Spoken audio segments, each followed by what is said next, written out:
What is going on, everybody? This is Slick from Breaking the Clutch, and today I'm back with another video. This video is based on Shipmaster's Ghost Play, and that's probably the favorite opener to myself.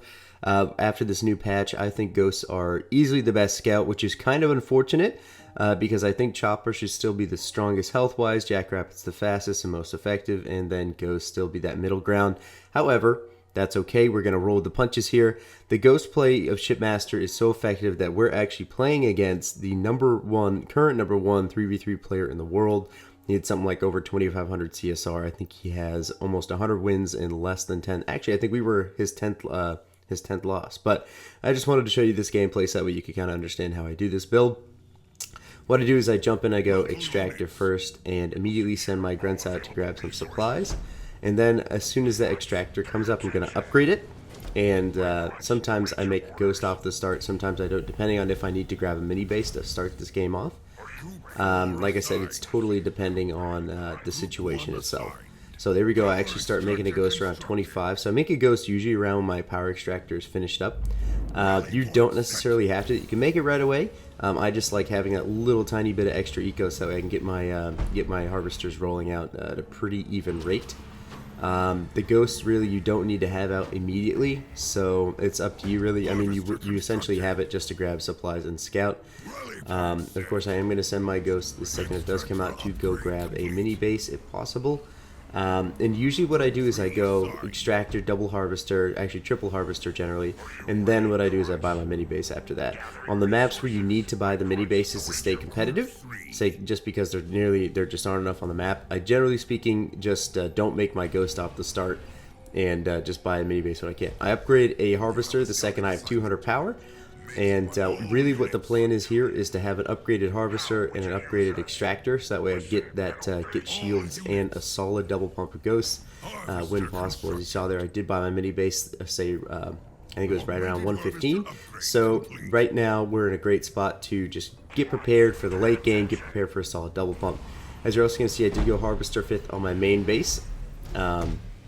And I'm actually going to go harvester here on this mini base as well. Now, of course, if you are playing against, say, a double cutter or somebody who goes mass infantry, you most certainly can throw in a raid camp. I'm playing with my buddy Jacob, as you saw right there. He is a BtC Discord admin. He actually opts in for a raid camp 5th on his main base or on his mini base, and then what he does is he just kind of makes, he'll make a couple suicide grunts and then teleports him into infantry combat if that is necessary. But of course, you won't know that unless you do some proper scouting here. So as you're going to see, I'm actually moving up the side. This is probably one of my favorite combinations. I actually am just about to start. Look at that, we're running into a drone here. We're actually just about to start research on a shield for the Ghost. Let's see if it allows itself here. I'm just kind of delaying it here. I'm getting a little nervous because of course I got a micro here. Oh, I made a Ghost and I was like, fuck it, gotta go for the shield. So get the shield around, say, you can really get it around 225, 230. I was definitely a little late to the party here, but that's okay. Because what we need to do right now is just kind of keep our units alive inside this Inspiration Jerome here from Crystal Heart. He's also a BtC Discord moderator. And these guys are just going to kind of stack up our units. All of us are going to get together here and just kind of apply pressure to this guy's base. Now what we're going to do here is we're actually going to focus the armory first. The reason why I love Ghosts so much in this current meta is because they are also like slightly kind of building killers. Like, it's kind of strange. They do some serious damage to buildings. Essentially all I generally do is I show up to a base with this Mantis play. The Mantis kind of is the giant tank that will kill all the units that are attacking us. And then the Ghosts just kind of walk around and kill all of the buildings around. And of course, Ghosts are also really good in mass numbers. Say around like 10 to 15, they can attack leaders and do a serious amount of damage. Of course, Crystal Heart here is doing exactly what I'm saying and exemplifying. He's going to walk up and just target the leader here, and I'm just going to kind of walk over and be a metal wall in front of that, so that he has a little bit of support. Of course, Crystal Heart just has to keep walking around and micro that Mantis, and then I'm going to do the same thing in my Ghost. Notice how I see another armory coming up. Blue player does have a Jerome out, but he doesn't have Mantis yet. So what that means is that essentially, as long as we keep that armory down, we're not going to have a threat from this player for the rest of this game. So once again, just constantly microing around. As you're going to see here, I have been dealing a little bit with infantry units that are coming out. But honestly, my biggest focus, yeah, getting a couple little stasis bombs on me. My biggest focus is just to keep my ghost squads alive and just keep targeting the buildings around the base. Of course, the generator is one shot, so I am going to pull back all of my ghosts and just target his main. And of course, the entire time I've been double pumping, like I said. I sack one of my harvesters and then go for another extractor. So the reason I do that is because if you notice, it's actually like it's 4:30 right now. I got, say, around 6-7 ghosts, maybe even closer to 10 sometimes. I just keep losing them to this damn leader here.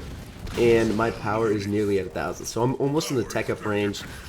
You can also, say, get a little ahead. If you don't make 2 ghosts for one rotation, you can actually just throw down an extractor earlier if you'd like to get a quick tech. But myself, I prefer just to keep opting in for ghosts for a while until, say, I know for certain that I have control of the game. So, as you can see there, we did end up dropping a base because of the double ghost play. That's why I think it's so effective. I'm going to start upgrading that last harvester on my main base and kind of chase these units up this hill. Once again, massive stack of elite enforcers. Enforcers are great, and they do, they do a lot of damage to bases, but you can't use them in a defensive sense where this guy is using them right now, just because the stasis bomb doesn't do enough damage to ghosts to really be effective. I mean, and just look at the amount of ghosts that we have right now. Like, I have 8 right here. I'm pretty sure Jacob has at least 5 or 6. So we're just going to keep applying this pressure, and there's really, like, you can keep stasising these ghosts, but it doesn't matter, man. Like, there's nothing you can do. Enforcers you should only use in an aggressive sense where you're going to, say, teleport them to an enemy base and then melt it as quick as possible, which has actually happened to me one time. This strategy that we're running right now, the double ship Jerome rush, is honestly pretty unstoppable. It's probably the 2nd or 3rd best opener in the game right now for combos. So if you guys want to run something like this, I just love Shipmaster so much, and I love that he's the top dog again, in my opinion. So I'm just trying to use him as much as possible, really. But double Jerome Jackrabbit opener is probably the best with Arbiter as a support player, because you can actually just opt in those enforcers, man. Like, you just show up in an enemy base, teleport it over there, and then all of a sudden you're absolutely wrecking havoc. As you're going to see also, I'm sitting at around a lot of supply right now. Sitting on a lot of supply right now, and that is something that is the downside of this one particular build. Just because there is a moment of time where, say, like I said, you're trying to tech up, and while you're teching up, you just kind of have all this money. Now, generally speaking, what I do is buy more ghosts normally, but right now I know that I'm going to spend all that money very quickly as soon as my foundries come up, so I'm actually just going to save it and keep throwing up a turret every now and again. As you're going to see here, the green player did finally opt to attack and be aggressive with those enforcers, which is totally fine. The best thing about Shipmaster here is that even though we are across the map with our ghosts are not only, say, some of the fastest units in the game, but we also have extraction. So, you know what I'm going to do here is I'm going to stack up all my units, and I'm just going to hit extract on them so that way I can kind of pull a lot of them back here, and then just quickly sprint back, of course, because Heartbroke Angel here, with that combination of their drone player dropping down the salvo as well as all these units hitting his base is really, really effective. But this once again shows how great Shipmaster can be in this one scenario. Now, I have actually been going Locust Reaver Ball. Once again, more than anything, I was kind of hesitant to do it before just because Locusts were better at shooting down air units in the Locust Reaver Ball than Reavers were, but now the newest patch, they are actually really, really viable, and I love them to death. I think Locusts and Reavers are still probably one of the best strategies. If you guys watched our 2v2 Summer Open, you'd see that Metaloid Monkey, one of the best players in the game by far, does run the Locust Reaver Ball in 2v2s and team play generally, and that's something I love to do also. And ever since I saw him do it, I was so inspired. I was like, you know what, I have to run this more often. So I have been running the Locust Reaver Ball more frequently.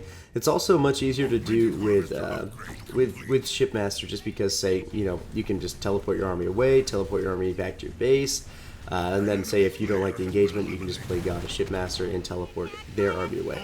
So just having all these abilities, it's really, really essential. I would not be doing this if I was not Shipmaster. I don't do the Locust Reaver Ball with Atriox or the Arbiter, say, competitively, simply because the teleport is great, but it's just not as frequent. I mean, with the Arbiter, you can get it to the point where it comes back in, say, a matter of seconds, but it's really hard to get to that point, so you could lose your entire army before that happens. So, as you're going to see, I still have all my ghosts alive. It's okay to still have your ghosts alive, but you honestly want to kind of sack them around the 9-minute mark.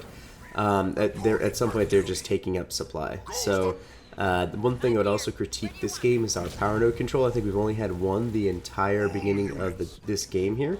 Yeah, we capped in the beginning and then we just, kept going along our day. So what we need to do is definitely monitor that. With the Ghost upgrade on Raid, you can actually, with Shipmaster, you can cap nodes, which is a little ridiculous, but really helpful.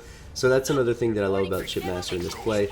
As you're going to see here, I am going to walk in with all my locusts and just start wrecking havoc. If you do play against two banished players, I do not recommend going straight into Locust Reaver Ball unless you're really comfortable with it. I only run this because I have so much experience with it at this point that I know, say, when to push, when to run away, how to deal with, say, units chasing me. As you can see here, you just kind of run around and use my ghosts that are surviving as, like, these metal shields, and then I'm just going to keep having my locust attack all of these units, just because from a distance, hunters can't do anything to my locusts. So applying this pressure is definitely helpful. There we go, destroyed all one guy's bases. We're doing a great job. Both J-Cup and Crystal Heart are pushing up on Blue's base, so I'm going to slowly move over here to Light Blue because I did just kill everything, and then of course then his building is gone when I show up, and then I'm just going to kind of get over here and start teaming up with them. So once again, you can see my power and supply control is a little weak because I basically knew that we won the game at this point. And this is basically the Shipmaster Ghost play. This is one of my favorite plays for certain. I'm glad that it's very effective in this meta. I'm not glad that it's the strongest. I still think that Chopper should beat Ghost personally, but not by a crazy margin like they were, say, before the patch. But not now. Ghost kind of destroyed Choppers very easily and everything else. So anyway, guys, thank you so much for watching. This has been Slick from Breaking the Clutch. I'm going to let the rest of this game play out so you can see. I'm not sure if I showed the stats page or not, but you can kind of see maybe one of the first pages. And thank you so much for watching. If you guys have any build suggestions, put them down in the comment section below. I will most certainly credit you guys if you come up with any builds. I'm going to be having a lot coming out the next couple of weeks just because I am going to Germany and the new meta has a million different plays. So thank you guys so much for watching. Slick from Breaking the Clutch. I'll see you guys next time.